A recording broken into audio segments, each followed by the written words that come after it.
감사합니다. 우리 오늘 함께 나눌 말씀 같이 보겠습니다.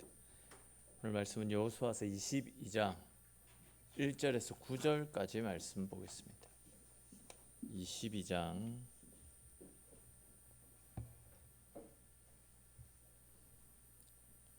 9절 22장 1절에서 9절까지 말씀 같이 보겠습니다. 구약 성경 352페이지에 있습니다. 구약 성경 352페이지에 있는 여호수아서 22장에 있는 말씀입니다. 구약 성경 352페이지에 있는 여호수아서 22장 1절에서 9절까지 말씀. 우리 한 절씩 읽고 9절 말씀은 같이 읽겠습니다. 그때 여호수아가 르벤 사람과 갓 사람과 므낫세 반 지파를 불러서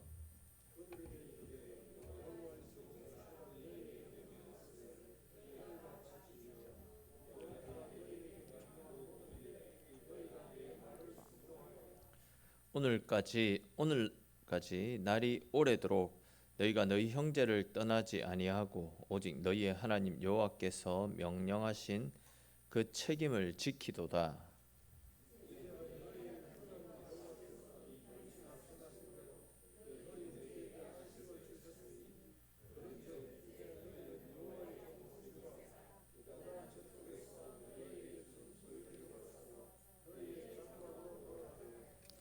오직 여호와의 종 모세가 너희에게 명령한 명령과 율법을 반드시 행하여 너희의 하나님 여호와를 사랑하고 그의 모든 길로 행하며 그의 계명을 지켜 그에게 친근히 하고 너희의 마음을 다하며 성품을 다하여 그를 섬길지니라 하고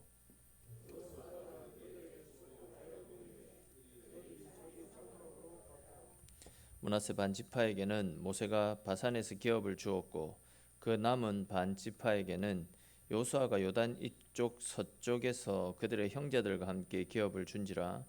여호수아가 그들의 장막으로 돌려 보낼 때에 그들에게 축복하고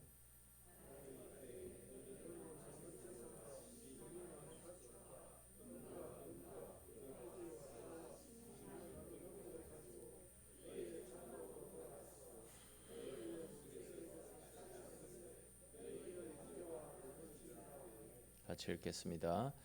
르벤 자손과 갓 자손과 므낫세 반 지파가 가나안 땅 실로에서 이스라엘 자손을 떠나 여호와께서 모세에게 명령하신 대로 받은 땅 곧 그들의 소유지 길르앗으로 가니라.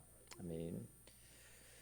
지난 시간에 우리는 이스라엘이 가나안 정복 전쟁을 마무리하고 나자 하나님께서 이스라엘 백성들에게 고의성 없이 실수로 사람을 죽이게 만들었을 때에 복수자의 손길로부터 그 목숨을 보호해 줄 수 있는 도피성을 만들어라라는 그 말씀과 또 그 명령에 따라 이스라엘 백성들이 이스라엘 영토 전역에다가 그곳에서도 또 6군데에다가 도피성을 만들었던 내용들을 함께 살폈습니다.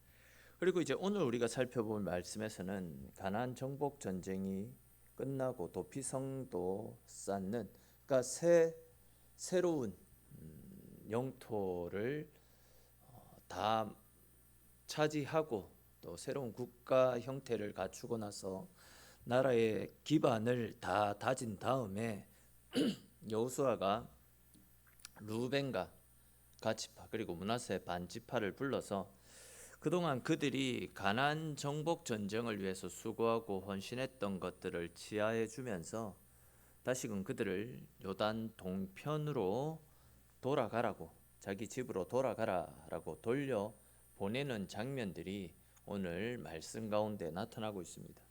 오늘 본문을 좀 더 정확하게 이해하기 위해서는 우리가 일전에 살펴보고 넘어왔었던 민수기 32장에 기록된 말씀을 다시 한번 생각해 볼 필요가 있습니다.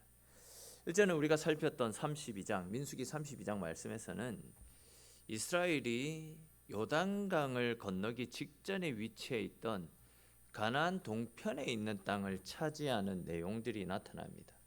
그런데 이제 그 땅은 요단강도 가까이 있었고 또 짐승을 먹일 수 있는 풀들도 굉장히 많이 있는 초원 같은 넓은 들판이었기 때문에 목축을 하기에는 최고로 좋은 조건을 갖추고 있는 땅이었습니다.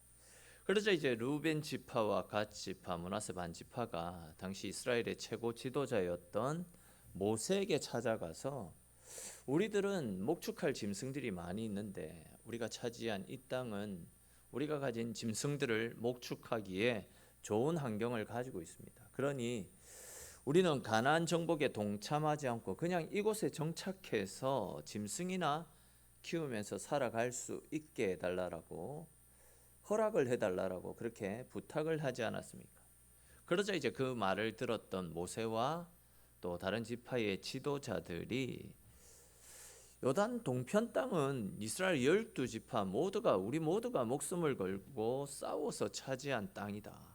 근데 너희는 그 땅이 목축하기에 좋고 넓은 땅이다라는 이유로 너희가 차지하겠다라고 하고 더 이상 정복 전쟁에 참여하지 않겠다라고 말하는 것은 굉장히 이기적인 처사 아니냐. 그리고 우리가 그 일로 인해서 정복 전쟁에 대한 사기가 떨어지고 백성들이 흩어지게 되면 그 책임을 너희가 감당할 수 있겠느냐. 절대 그런 일은 용납할 수 없다라며 므낫세 반지파 또 갓 루벤 지파의 요청을 단칼에 거절해 버렸더랬습니다. 그러자 이제 이 세 지파가 한 발 물러나서 자기들끼리 회의를 거치죠.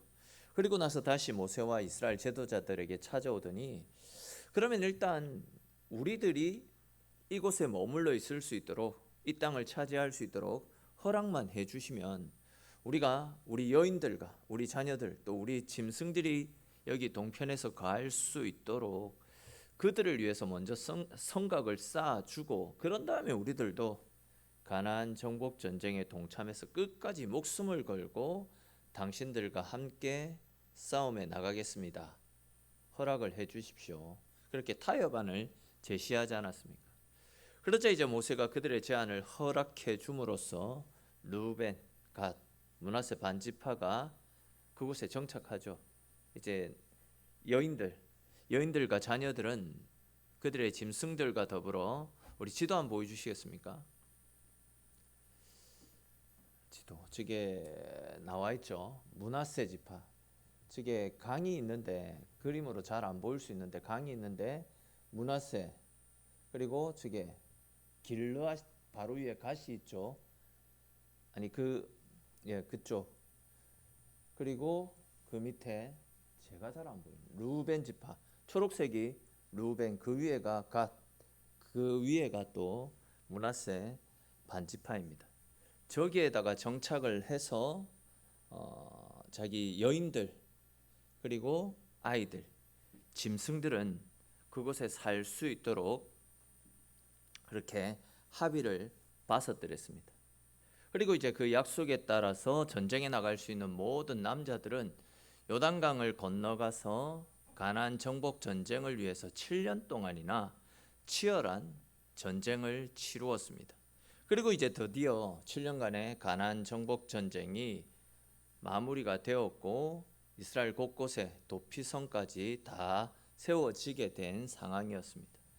이에 이제 여호수아가 모든 가나안 전쟁의 종식을 선언하면서 이제 전쟁이 다 끝났으니까 루벤과 갓, 므낫세 반지파는 처음 약속한 대로 너희들의 가족이 기다리고 있는 너희들의 안식처로 돌아가라 라고 귀한 명령을 내리는 장면들이 오늘 말씀 가운데 나타납니다.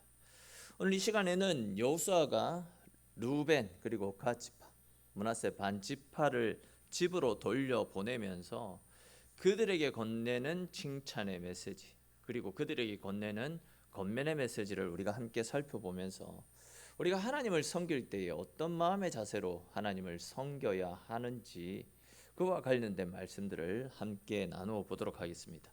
오늘 이 시간 가운데도 말씀을 깨닫는 지혜와 또 하나님께서 나에게 부어주시는 나를 향한 하나님의 음성을 들을 수 있는 귀하고 복된 시간 될 수 있기를 주님의 이름으로 축원합니다.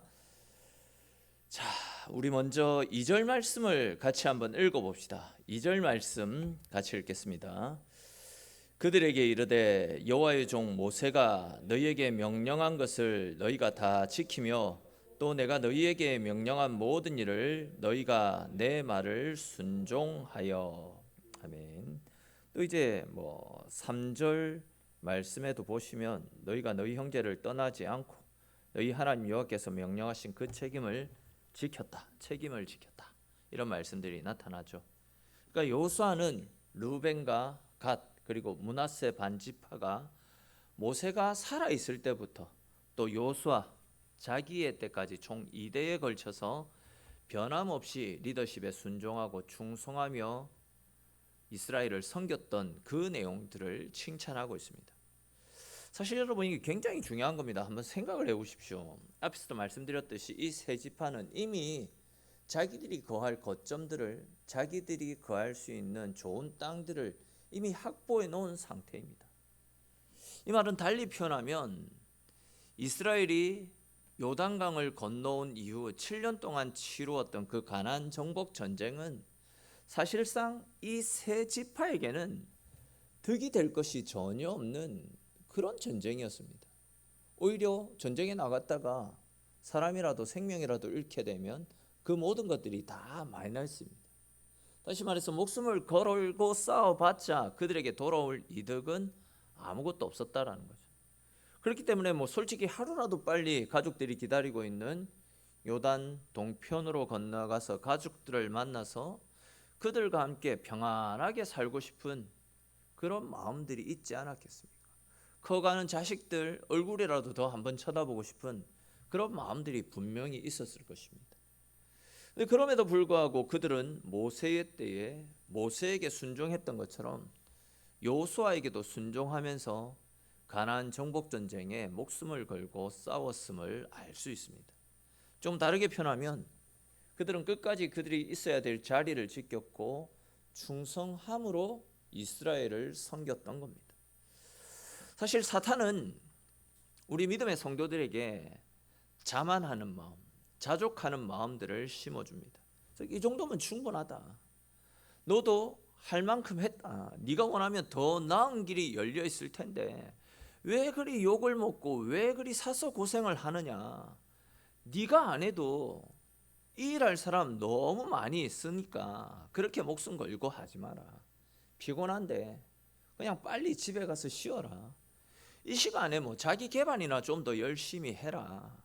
너도 네가 살 길을 찾아라.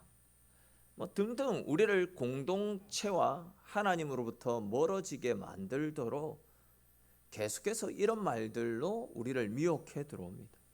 그렇게 함으로써 공동체의 하나됨을 깨트리고 우리로 하여금 하나님의 은혜로부터 멀어지게 만들어서 은혜와 상관없는 삶을 살게 하는 것이 사탄이 가지고 있는 전략이라 할 수 있습니다.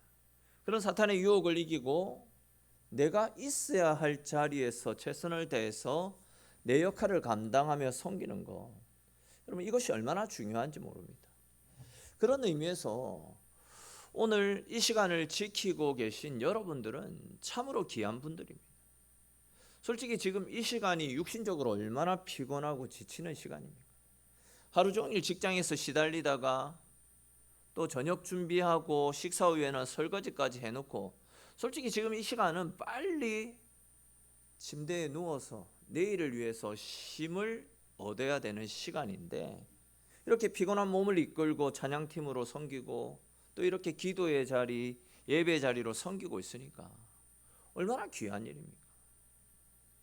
얼마 전에 제가 아는 목사님으로부터 전화가 왔었는데 그분이 섬기는 교회 성도나 우리 교회 성도님들이나 성도 수에 있어서는 비슷한 것 같아요.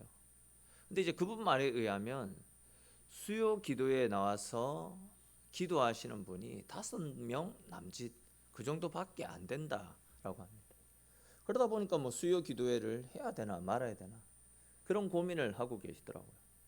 그래서 제가 새벽 기도는 어떠냐라고 물어보니까 수요 기도에도 그것밖에 안 나오는데 새벽 기도는 오죽하겠느냐라고 이야기하더라고요. 그런 측면에서 우리가 생각해 볼 때에 이렇게 기도의 자리를 섬기고 예배의 자리를 섬기고 계시는 여러분들이 있기 때문에 수요 기도에도 또 새벽 기도에도 진행될 수 있는 겁니다. 섬기는 분들이 없으면 말씀을 전할 필요가 없는데 말씀을 사모하고 은혜를 사모하며 자리를 지키는 분들이 계시기 때문에 이런 예배의 자리들이, 예배의 시간들이 열리고 있다라는 겁니다. 그런 측면에서 볼 때 조금 다르게 표현하면 여러분들이 바로 우리 교회의 기도 자리를 지키고 있는 예배의 파수꾼, 기도의 파수꾼, 또 교회의 파수꾼이라고 해도 절대 틀린 말이 아닙니다. 그리고 이렇게 자리를 지키고 있는 여러분들이 있기 때문에 우리 교회는 희망이 있는 줄로 믿으시기를 바랍니다. 그리고 더 열심으로, 더 성실함으로 하나님을 찾고 이런 섬김의 자리를 섬길 수 있어야 됩니다. 그렇습니다, 여러분. 하나님의 말씀이 끊임없이 선포되어지고 말씀이 우리 가운데 심겨지고 또 그 말씀대로 될 줄로 믿고 기도드리고 하나님을 찾는 믿음의 성도들이 우리 교회 가운데 가득 찰 때에 교회가 교회답게 세워지고 예배가 예배답게 드려질 수 있는 것입니다.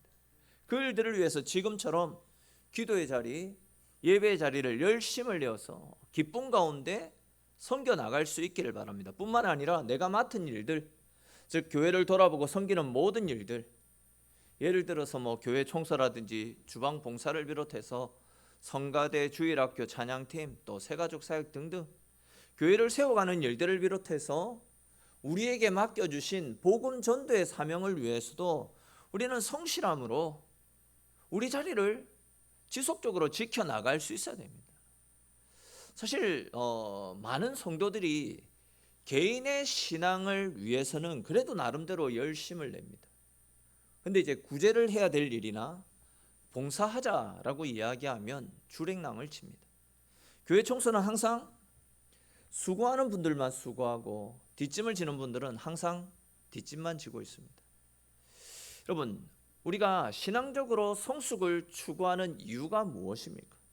우리가 그렇게 기도하고 내적인 성장을 이루었는데 주님께서 말씀하신 이웃을 사랑하고 먼저 섬기는 삶을 실행하라라는 주님의 그 말씀을 실천하지 않는다라고 한다면 우리의 신앙은 잘못된 길로 걸어가고 있다 해도 절대 틀린 말이 아닙니다.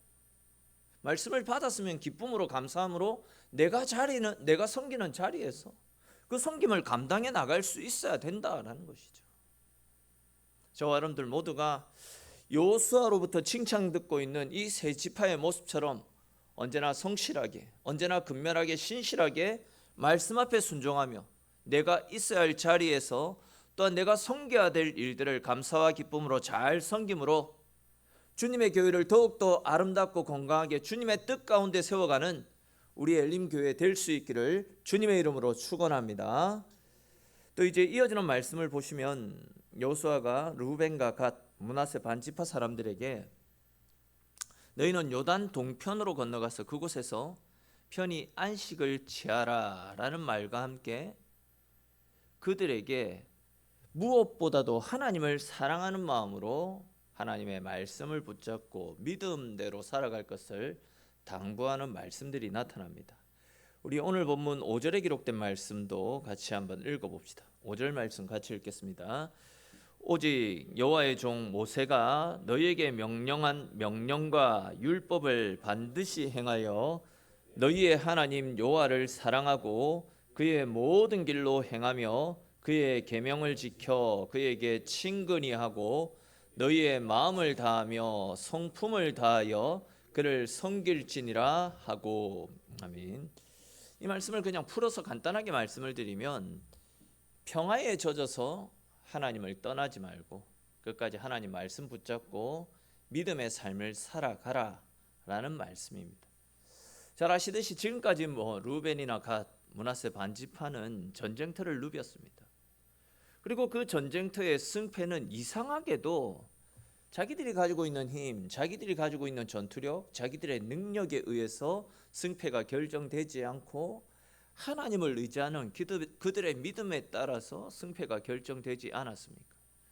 이에 이스라엘 백성들은 전쟁에서 패배를 한다거나 가난한 사람들이 또 무섭게 보이고 정복 전쟁이 망설여지고 겁이 날 때마다 자신들의 삶을 돌아보면서 또 모든 백성들이 하나님 앞으로 모여 예배드리고 그들의 신앙을 점검하는 가운데 하나님과의 관계를 유지하는 일들이 계속해서 있었더랬습니다. 근데 이제 요단 동편 자기들의 집으로 돌아가게 되면 이제 그곳에는 전쟁이 끝이고 평화로움만 찾아옵니다. 또 그곳에는 가족들이, 그리운 가족들이 있습니다. 말 그대로 삶의 여유가 찾아오고 풍요로운 삶이 그들을 기다리고 있는 것입니다. 그렇게 생활이 안정되고 삶이 풍요롭고 여유가 생기게 되면 그 풍요로움에 빠져서 하나님으로부터 멀어지고 신앙생활이 굉장히 나태해질 가능성이 크다 할 수 있습니다. 그렇기 때문에 지금 여호수아는 너희가 요단강 동편으로 넘어가더라도 끝까지 하나님을 사랑하는 마음으로 그분의 말씀을 지키며 그분을 섬겨야 된다. 무엇보다도 하나님의 말씀 안에서 살아가야 된다라는 것을 당부하고 있습니다. 즉 너희가 하나님을 의지하고 믿음으로 살았을 때와 그렇지 못했을 때에 우리 삶 가운데 어떤 일들이 찾아오는지 너희들 몸으로 피부로 눈으로 직접 목격하고 느끼지 않았느냐? 그러니 그걸 생각하면서 항상 하나님 사랑하는 마음으로 열심을 다해 하나님 중심의 삶을 살아야 된다라고 신신당부하는 장면이 5절 가운데 나타나고 있는 겁니다. 근데 이제 말씀을 잘 보십시오. 지금 여호수아는 그냥 하나님을 사랑하라 말씀하고 있지 않습니다. 너희의 마음을 다하고 성품을 다하여 하나님을 사랑하고 그분을 섬길 것을 당부하고 있잖아요. 다시 말해서 적당히 섬기지 말고 목숨을 다하고 혼신의 힘을 다해서 전심으로 하나님을 사랑하고 하나님을 섬길 것을 촉구하고 있는 겁니다. 여러분 한번 생각을 해보십시오. 우리가 결혼을 해서 남편과 아내가 함께 살고 있습니다. 그리고 아내와 남편이 서로를 사랑하는 가운데 잘 살고 있습니다. 근데 이제 만약에 나를 사랑하는 나의 배우자가 나를 사랑한다라고 말하면서 동시에 옆집에 살고 있는 다른 남자, 다른 여자를 같이 사랑하고 있다라고 한다면 그것이 아내를, 남편을 진정으로 사랑하는 것이다 라고 이야기할 수 있겠습니까? 결혼을 했다라고 한다면 나의 남편을, 나의 아내만을 내가 사랑해야 되는 유일한 사랑의 대상이다 라는 생각으로 내 마음을 다해서 전심으로 내 몸을 아끼고 사랑하듯이 아내에게, 남편에게 사랑을 베풀어야 됩니다. 그 사람에게만 집중해서 나의 사랑을 실천해야 됩니다. 그렇게 할 때 그 가정이 온전하고 건강하게 세워지는 것 아니겠습니까? 마찬가지입니다. 하나님만을 내가 사랑해야 하는 것은 하나님만이 나의 유일한 하나님이심을 알고 내 마음과 뜻을 다해서 내 정성을 다해서 오직 하나님만을 높이며 하나님만을 따라 살겠다라는 우리 믿음의 고백이라고 할 수 있습니다. 다들 공감하시겠지만 우리가 하나님을 사랑한다라고 말하면서 실제 내 삶 속에서 하나님이 아닌 다른 것들을 하나님과 동등하게 여기거나 하나님보다도 세상 것들을 더 중요하게 여기면서 세상 것들 때문에 하나님을 등한시 여기며 살아가고 있다라고 한다면 그 모습은 실제로 하나님을 사랑한다라고 말하기에는 뭔가 문제가 있는 것 아니겠습니까? 여러분 지금 현재 내 모습은 어떻습니까? 하나님이 과연 내 삶의 유일한 하나님이십니까? 자신 있게 하나님만이 나의 하나님이십니다 라고 자신 있고 당당하게 고백할 수 있겠습니까? 혹 하나님보다도 다른 것들로 내 삶을 채워놓고 있지는 않습니까? 하나님이 아닌 다른 것들에 마음이 팔려서 서서히 하나님이 내 삶 가운데서 지워지고 있지는 않습니까? 겉으로는 하나님만이 내 삶의 유일한 신이시고 다른 신이 없다라고 말하고 있지만 가만히 우리의 삶을 들여다보면요, 하나님과 동등된 위치에 있거나 하나님보다도 더 중요하게 여기며 살아가는 것들이 너무 많이 있는 것 같다 싶습니다. 돈만 되면 신앙이고 양심이고 없습니다. 하나님이 최선책이 되어지는 것이 아니라 하다 한다 안 되면 그때 가서야 겨우 찾게 되는 것이 하나님이지는 않습니까? 얼마 전에 누가 저한테 그런 이야기를 했는데 너무 외롭고 허전해서 한잔을 했다라고 이야기하더라고요. 외롭고 허전하면 주님이 위로자가 되어줘야 되는데 왜 소주, 맥주 이런 것들이 주님의 자리를 대처하는 것입니까? 남자친구, 여자친구 하나만 생겨도, 중요한 시험 하나만 생겨도, 직장에 일 조금만 생겨도 하나님의 일은 등한시하는 것이 예사입니다. 그럼 과연 이러한 우리 속에 있는 이런 모습들이 전심을 다해서 하나님을 사랑하는 모습이다라고 할 수 있겠습니까? 사실 우리는 때때로 세상이냐 하나님이냐, 또한 사람이냐 하나님이냐, 일이냐 하나님이냐 하는 것 때문에 고민할 때가 많이 있습니다. 그러나 오늘 말씀에서 하나님을 사랑하는 것은 선택의 문제가 아니라 우리의 삶의 제일 우선, 우리의 삶의 중심이 되어져야 된다라고 분명히 말씀하고 있습니다. 고민할 것이 아니라 항상 하나님을 위한 일들은 내 삶의 최선책이 되어져야 된다라는 거죠. 즉 하나님은 우리들이 하나님을 사랑하며 언제나 하나님과 함께하는 삶을 살기를 원하고 계십니다. 하나님 중심의 삶을 살기를 하나님이 바라고 계신다라는 것이죠. 이러한 우리 하나님 아버지의 뜻을 잘 헤아려서 말로만, 입술로만 내가 주인 삼은 모든 것 다 내려놓고 주님만 섬기겠습니다 라는 이런 고백이 아니라 실제로 우리의 삶 속에서 하나님 한 분만을 내 삶의 주인으로 삼고 하나님 뜻 가운데 살아가는 저와 여러분들의 인생이 될 수 있기를 주님의 이름으로 축원합니다. 또 이제 마지막으로 7절, 8절 말씀을 우리 간단하게 한번 살펴보고 말씀을 마무리 맺겠습니다. 우리 오늘 본문 7절, 8절 다시 한번 읽어보겠습니다. 므낫세 반지파에게는 모세가 바산에서 기업을 주었고 그 남은 반지파에게는 여호수아가 요단 이쪽 서쪽에서 그들의 형제들과 함께 기업을 준지라. 여호수아가 그들을 그들의 장막으로 돌려보낼 때에 그들에게 축복하고 말하여 이르되 너희는 많은 재산과 심이 많은 가축과 은과 금과 구리와 새와 심이 많은 의복을 가지고 너희의 장막으로 돌아가서 너희의 원수들에게서 탈취한 것을 너희의 형제와 나눌지니라 하매. 아멘. 다시 앞에 화면 지도를 한번 띄워주시겠습니까? 지도를 다시 보시면 요단강 동편, 저기 동편 제일 위쪽에 므낫세 반지파가 자리 잡고 있습니다. 또한 요단강 저쪽 서편에도, 요단강 서편에도 므낫세 나머지 반지파가 자리를 잡고 있습니다. 그러니까 이제 동편과 서쪽에 땅을 차지했으니까 므낫세는 다른 지파들에 비해서 큰 땅을 기업으로 받은 셈입니다. 세상적으로 볼 때 굉장히 큰 복을 받은 것 아니겠습니까? 그렇기 때문에 지금 여호수아가 므낫세 지파에게 하는 말은 너희는 남들보다 더 많이 받아서 다른 지파들보다 풍성하다. 그렇다면 하나님이 너에게 주신 풍성한 복을 가지고 해야 될 것이 있는데 그것이 바로 8절 마지막에 기록된 말씀처럼 너희의 형제와 나누어 가지라 라는 말씀입니다. 앞에서도 말씀을 드렸듯이 므낫세 지파는 이스라엘 12지파 중 유일하게 요단 동편, 서편 이렇게 두 군데 땅을 분배받았습니다. 얼마나 감사한 일입니까? 그렇기 때문에 나누어 가지라 라는 그런 말씀입니다. 여기에서 너희 형제와 나누어 가지라 라는 말은 다른 지파들에게 땅을 떼어 주어라, 물질적인 것들을 나누어라, 이런 측면의 이야기가 아닙니다. 사실 그들은 정복전쟁을 하면서 하나님이 도우시고 하나님이 함께 하셔서 대적들을 물리치고 원수들이 떨어져 나가는 엄청난 장면들을 수시로 그들의 눈으로 목격하지 않았습니까? 또한 그런 엄청난 은혜들을 그들이 직접 목격하고 경험했기 때문에 그들이 위험천만한 정복전쟁을 잘 마치고 집으로 돌아올 수 있었던 겁니다. 그런 은혜를 누리지 못했다면 가나안의 철병거와 거인족, 아낙 족속들에 의해서 그들은 다 전멸당하고 말았을 것입니다.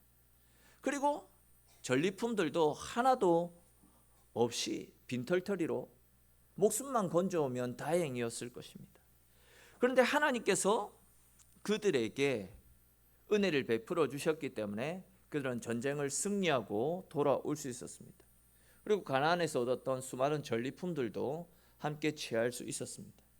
아마 사람들이기 때문에 자기들을 반겨주고 환영해주는 가족들에게 자기들이 가지고 온 전리품들을 자랑하면서 그동안의 무용담들을 풀어놓을 수도 있을 것입니다. 그런데 이제 그런 그들에게 여호수아는 딱 잘라 말입니다. 물질적인 것들 뿐만이 아니라 지난 7년이 넘는 시간 동안 가나안 전쟁을 통해서 하나님이 베풀어 주셨던 그 은혜들을 너희 형제들에게 나누어 줘라라는 겁니다. 물질이 아니라 7년간 베풀어 주셨던 하나님의 은혜, 전장의 위기 속에서 하나님이 도우시고 하나님이 지켜주셨던 그 은혜들을 너희 지파에게 돌아가서 그 사랑을, 그 은혜를 모르는 사람들에게 나누고 선포하라는 겁니다. 하나님이 도우셨기 때문에 아빠가 이렇게 무사히 돌아올 수 있었다. 하나님이 지켜주셨기 때문에 아빠가 이렇게 건강하게, 이전보다도 더 건강하게 밝은 모습으로 가족과 상봉할 수 있었다라고 이야기해 주라라는 겁니다. 하나님께서 요단강 물줄기를 틀어 막아주셔서 기적적으로 요단강을 건넌 이야기와 또 하나님께서 여리고성을 어떻게 무너뜨려 주셨는지, 또 아말렉과의 싸움에서 요수아가 하나님 앞에 기도드렸더니 태양과 달이 하루 종일 제자리에 머물러 있었던 이야기 등등,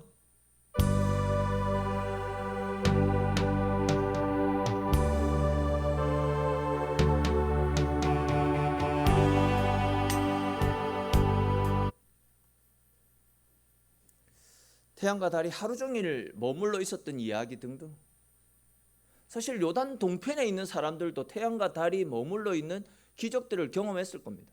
그런데 왜 이것이 어떻게 해서 이런 일이 일어나지? 그들은 자연재해라고 생각할 수도 있었을 것입니다.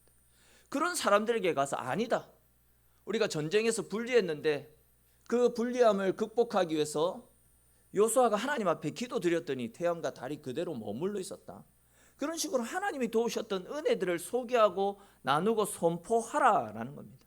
다시 말해서 하나님의 도우심의 손길을 힘입어서 이스라엘이 전쟁에서 승리하고 가나안 땅을 정복할 수 있었던 그 일들을 나누고 전하고 선포하는 일에 더욱더 열심을 내며 살아가라라는 이야기입니다. 이것은 여러분 오늘날 우리들에게도 동일하게 적용되어지는 말씀이라 할 수 있습니다. 다행히 다음 주면 추석이라서 이제 가족들이 한자리에 모이게 될 것입니다. 그때 우리는 믿지 않는 가족들에게 그동안 우리가 받은 하나님의 은혜와 사랑을 증거하는 삶을 살 수 있어야 됩니다. 솔직히 가족들에게 나누어 주지도 않을 거면서 오히려 가족들을 배 아프게 만드는 돈 이야기, 재물 이야기, 세상적인 이야기, 그런 이야기들을 하지 마시고 이 엄난하고 힘든 세상에서 하나님께서 내 삶을 어떻게 도와주셨는지, 내가 얼마나 크신 하나님의 은혜를 힘입고 내 삶 가운데 얼마나 감사와 기쁨이 넘쳐나고 있는지를 우리 주변 사람들에게 자신 있고 당당하게 전할 수 있어야 됩니다. 또한 왜 우리가 툭하면 교회를 섬기고 교회에 헌신하는지, 왜 우리가 그렇게 세상에 나가서 열심히 벌어온 돈을 교회를 위해서 헌금하고 하나님 나라를 위해서 섬기고 있는지 이야기해 줘야 됩니다. 말해주지 않으면 모르기 때문에 자신 있고 당당하게 내가 받은 금과 은보다도 귀한 하나님의 사랑과 은혜들을 우리 가족들에게, 친지들에게, 함께하고 있는 형제들에게 그 사랑을 나누어 줄 수 있어야 된다라고 오늘 말씀에서 이야기하고 있지 않습니까? 하나님이 우리를 이만큼 살게 해주셨다, 하나님이 우리의 가정을 지켜주셨다. 당신들도 잘 알듯이 내 참 못나고 악한 사람이었는데 이런 나를 하나님께서 사랑하셔서 직분도 주시고 하나님 나라를 위해서 섬길 수 있는 귀한 비전과 꿈도 허락해 주셨다라고 못난 나를 사용해 주신 하나님의 위대하신 은혜의 손길들을 가족들에게 알려줄 수 있어야 된다라는 겁니다. 내가 받은 사랑들 뿐만이 아니라 여러분들이 그분들을 위해서 그분들의 영혼을 불쌍히 여기며 수시로 중보하며 기도했던 일들도 당당하게 이야기할 수 있어야 됩니다. 내가 기도했기 때문에 형님이, 아니면 조카가, 아니면 부모님들이 건강하게 은혜 가운데 잘 살고 있는 것입니다.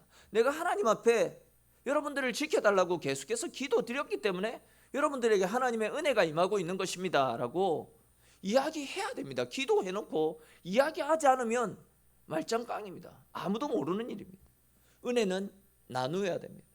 나눌 때에 커지는 것이 은혜이고 사랑 아닙니까?